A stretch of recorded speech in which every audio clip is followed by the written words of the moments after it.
Greetings, venerable system failure listeners. This is Nathan here with your weekly quickie.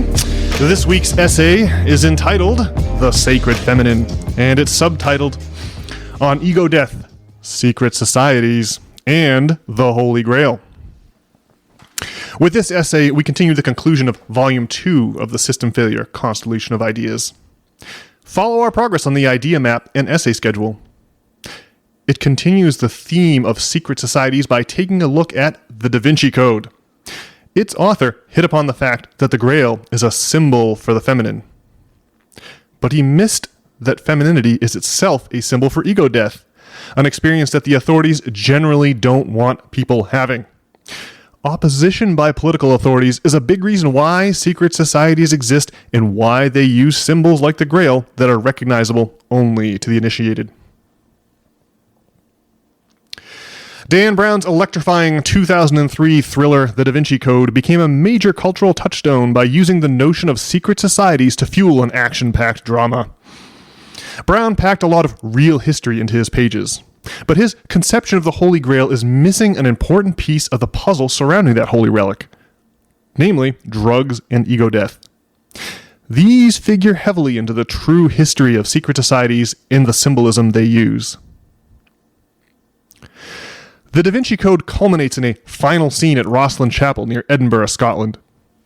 In the novel, the Grail is neither a cup nor a chalice. It turns out to be a formerly living, breathing person. That person was the biblical figure of Mary Magdalene. In the Da Vinci Code, Mary was not the reformed prostitute of her unfortunate reputation. She was instead Jesus' wife. Pregnant at the time of the crucifixion, Mary fled Palestine carrying a baby who was destined to establish a royal bloodline of French monarchs. According to the story, she herself is the vessel that contained the blood of Christ, not some cup. Dan Brown suggests that Mary's special relationship with Jesus threatened his male apostles. In his story, they seized control over the early Christian church by harshly demonizing femininity and, conveniently, their chief rival for the leadership of the early church. Those who remain loyal to Mary use the analogy of a mystical cup to refer to her without tipping off the new church authorities. Centuries later, that demonization culminated in the fires of the witch trials and in the dungeons of the Inquisition. Or at least, so goes the story of the Da Vinci Code. Brown's tale of intrigue aroused the curiosity and imagination of millions, but he merely splashed around in the shallows and never waded out beyond the breakers into the deep waters of the real truth. Political authorities really do have a long history of demonizing the feminine. Dan Brown got that right. Those who venerated femininity often did so at their peril. To protect themselves from the authorities, they sometimes formed secret societies. These societies were called, quote, mystery religions, unquote, because only those who had been properly initiated were permitted to know what went on behind closed doors. In 186 BC, the Roman Senate violently suppressed the upstart Dionysian mystery religion. It was a cult for women, and their ringleader was a witch named Pacula Annia. 6,000 cultists were put to death in the political purge. In 392 AD, the Christian emperor Theodosius outlawed all non-Christian religious practices. He ordered a crackdown on the famed mystery religion that had been observed at Eleusis for 2,000 years. The Eleusinian mysteries were themed around the story of the grain goddess Demeter, her kidnapped daughter Persephone, and the magical old woman Hecate, who led the mother into hell to rescue her lost child. Eleusis was run by women. Its secret was ergot, the psychedelic fungus that grows on cereal grains, Ceres being the Roman name for Demeter. That fungus is the very same used to first synthesize LSD in the 1930s and was also responsible for the Salem witch trials. And it's highly toxic. Knowledge of how to brew up a potion that would induce beatific visions without also killing the drinker was passed down through generations of priestesses. In addition to being feminine in character, both the Eleusinian and the Dionysian mystery religions involved drugs. The psychedelic barley-based potion served up at Eleusis was called the kykeon. Meanwhile, the wine of Dionysus was mixed with enough psychoactive substances to fill an entire volume of Dioscorides' classic pharmacopoeia.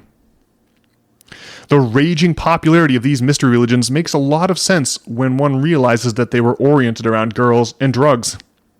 And of course, they also featured a healthy disregard for authority that's so central to the modern rock and roll ethos. The age-old pagan tradition of venerating the feminine goes by the general term the sacred feminine. As the hippy-dippy religion of Jesus was co-opted by powerful muckety-mucks in Rome, they changed its character dramatically and declared war on the sacred feminine. Dan Brown touches on this in the Da Vinci Code. He points out that the pentagram, or five-pointed star, is an ancient symbol of femininity because of the path traced across the night sky by the planet Venus. It forms a pattern that looks like a five-pointed star or a five-petaled rose. The cyclical nature of Venus's appearances in the sky, shifting between the morning and the evening star, mirrors cycles of renewal and fertility. Before it was thought to be the Greek Aphrodite or the Roman Venus, the planet was associated with the Sumerian goddess Inanna, her Babylonian counterpart Ishtar, and the Egyptian Isis. The pentagram, of course, is now associated with devil worship and witchcraft. When Christianity became the state religion of the Roman Empire, political leaders of Rome became the new church fathers. But this didn't make them any more kindly disposed towards sex, drugs, or rock and roll than they were in 186 BC when they brought down the hammer on the Dionysian mystery religion. That's why they dismantled the feminine trinity of Eleusis.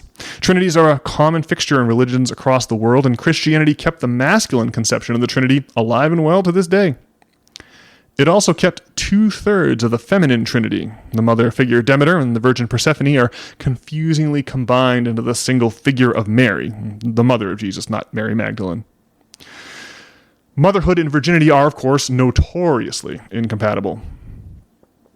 It was the wise old woman, Hecate, who knows the medicinal properties of every plant that had to go.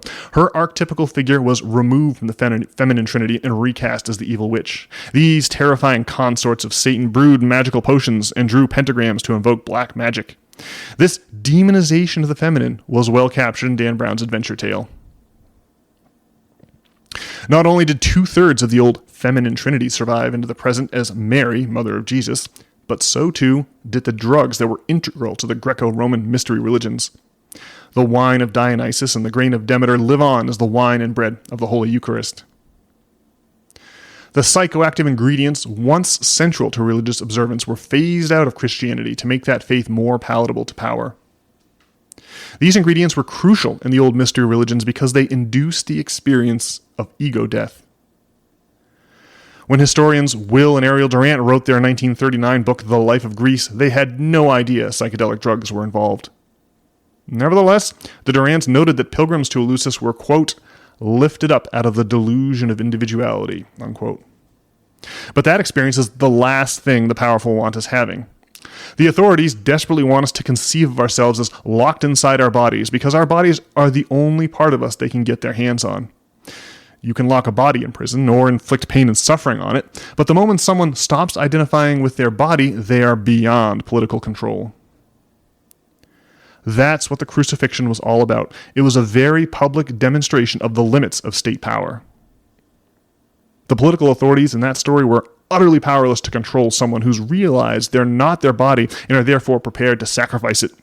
The gruesome execution of Jesus only served to amplify his radical message so that even the mighty emperors of Rome were eventually forced to bend the knee and accept baptism into the Church of Christ.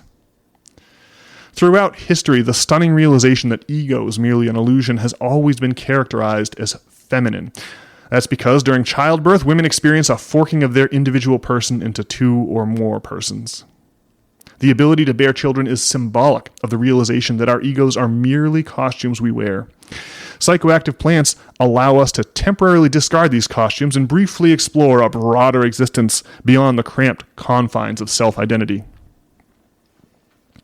Political authorities would like the rest of us to wake up each morning and report to work where we make them money. They don't want us achieving transcendence and escaping from their mechanisms of control.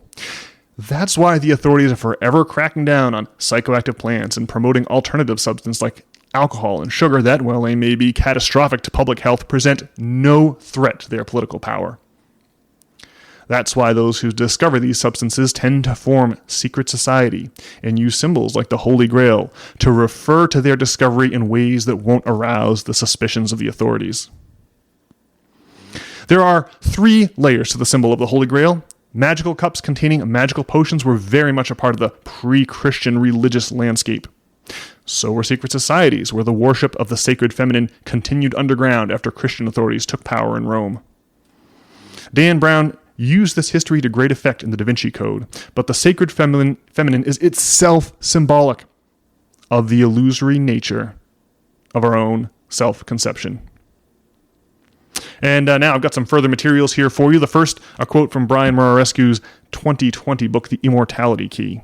Quote, around 20 BC, the conservative historian Livy wrote his dramatic retelling of the scandal, portraying it as, quote, a reaction against the sudden infiltration of too many Greek elements into Roman worship, unquote. The final straw for the Roman Senate was the Italian witch Paculia Annia, the scandalous high priestess of Bacchus in Campania, the heartland of Magna Graecia, home to Naples and Pompeii. In the years leading up to the mass crackdown on the Dionysian mysteries in 186 BC, Paculia Annia refused to initiate any men over the age of 20. Quote, rather than having women in control of men, says Dr. Phaedra MacGorrain, a classicist at University College London, this cult is putting young, impressionable men under the control of women, unquote. In a staunchly patriarchal society like Rome, that was an act of war. So the authorities made the flood of magical wine slow to a trickle, unquote. And this last quote I have for you is the description from the 1939 Life of Greece by the aforementioned Will and Ariel Durant. And here we go, quote, one of the most beautiful of Greek myths, skillfully narrated in the hymn to Demeter once attributed to Homer, tells how Demeter's daughter Persephone, while gathering flowers, was kidnapped by Pluto, god of the underworld, and snatched down to Hades. The sorrowing mother searched for her everywhere, found her, and persuaded Pluto to let Persephone live on Earth 9 months in every year, a pretty symbol for the annual death and rebirth of the soil.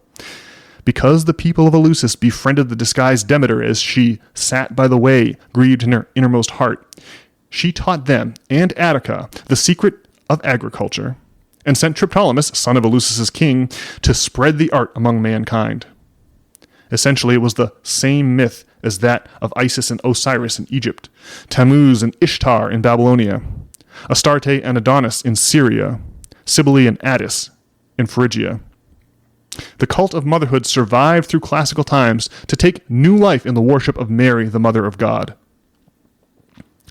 In the Greek sense, a mystery was a secret ceremony in which sacred symbols were revealed, symbolic rites were performed, and only initiates were the worshippers. Usually the rites represented or commemorated in semi-dramatic form the suffering, death, and resurrection of a god, pointed back to old vegetation themes in magic, and promised the initiate a personal immortality. Many places in Greece celebrated such mystic rites, but no other place in this respect could rival Eleusis. The mysteries there were of pre-Achaean origin and appear to have been originally an autumn festival of plowing and sowing. A myth explained how Demeter rewarded the people of Attica for their kindness in her wanderings and established at Eleusis her greatest temple, which was destroyed and rebuilt many times during the history of Greece. Under Solon, Pisistratus, and Pericles, the festival of Demeter at Eleusis was adopted by Athens and raised to higher elaboration and pomp. In the lesser mysteries, held near Athens in the spring, candidates for initiation underwent a preliminary purification by self-immersion in the waters of the Ilissus River. In September, the candidates and others walked in grave but happy pilgrimage for 14 miles along the sacred way to Eleusis, bearing at their head the image of the Suthulan deity Iacchus. The procession arrived at Eleusis under torchlight and solemnly placed the image in the temple, after which the day was ended with sacred dances and songs. The greater mysteries lasted 4 days more. Those who had been purified with bathing and fasting were now admitted to the lesser rites. Those who had received such rites a year before were taken into the hall of initiation where a secret ceremony was performed. The Mistai, or the initiates, who broke their fast by participating in a holy communion in memory of Demeter, drinking a holy mixture of meal and water, and eating sacred cakes. What mystic ritual was then performed we do not know. The secret was well kept throughout antiquity under penalty of death. Even the pious Achilles narrowly escaped condemnation for certain lines that might have given the secret away. The ceremony was, in any case, a symbolic play, and had a part in generating the Dionysian drama. Very probably the theme was the rape of Persephone by Pluto, the sorrowful wandering of Demeter, the return of the maiden to earth, and the revelation of agriculture to Attica. The summary of the ceremony was the mystic marriage of a priest representing Zeus with a priestess impersonating Demeter.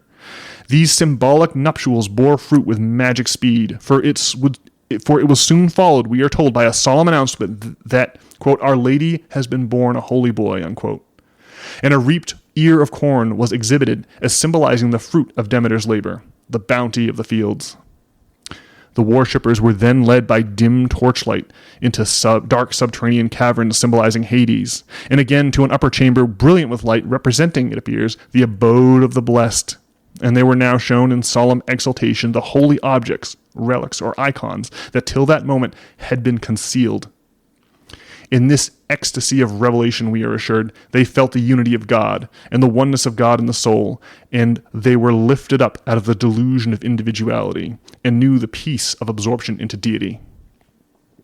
In the age of Pisistratus, the mysteries of Dionysus entered into the Eleusinian liturgy by a religious infection.